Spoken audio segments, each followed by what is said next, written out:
జిగిరీస్. ఈ cinema sun next ఓటీటీలో available గా ఉంది. నలుగురు కుర్రోళ్ళు మారుతి 800 ఓల్డ్ కార్ లో అప్పటికప్పుడు గోవా ట్రిప్ కి ప్లాన్ చేస్తే ఆ ట్రిప్ లో ఏం జరిగింది అన్నదే సినిమా కథ. ఈ స్టోరీ లైన్ తో చాలా సినిమాలే వచ్చాయి. తెలుగులో కూడా ఈ నగరానికి ఏమైంది సినిమా ఆల్మోస్ట్ ఈ షేడ్స్ లోనే ఉంటుంది. అయితే ఈ సినిమాలో చాలా చోట్ల ఫన్ వర్కౌట్ అయింది.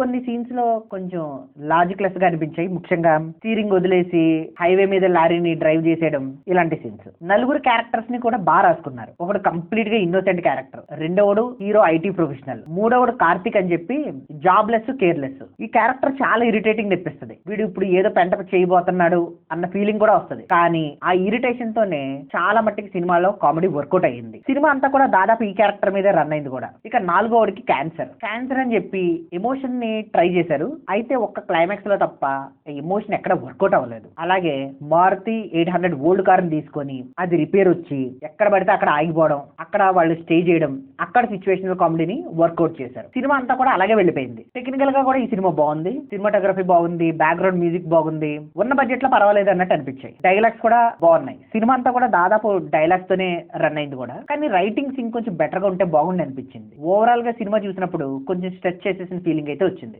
అలాగే ఈ సినిమాని జెన్యూన్ గా ప్రెజెంట్ చేశారు. బాయ్స్ ట్రిప్ అన్నందుకు ఓన్లీ ఫర్ బాయ్స్ అన్నట్టు నలుగురు బాయ్స్ మీద సినిమా అంతా నడిచింది. 90% సినిమాలో ఎక్కడ అమ్మాయిలు కనిపించరు. ఇక ఫ్యామిలీతో చూడొచ్చా అంటే 1-2 చోట్ల డైలాగ్స్ కొంచెం ఇబ్బంది పడొచ్చు, కానీ విజువల్ గా ఏ ప్రాబ్లమ్ లేదు. సో ఓవరాల్ గా ఫ్యామిలీతో కలిపి ఈ సినిమాని అయితే చూసేయచ్చు. ఇక ఈ సినిమాకి నేను ఇచ్చే rating 2.75 out of 5. It's purely my opinion. Thank you.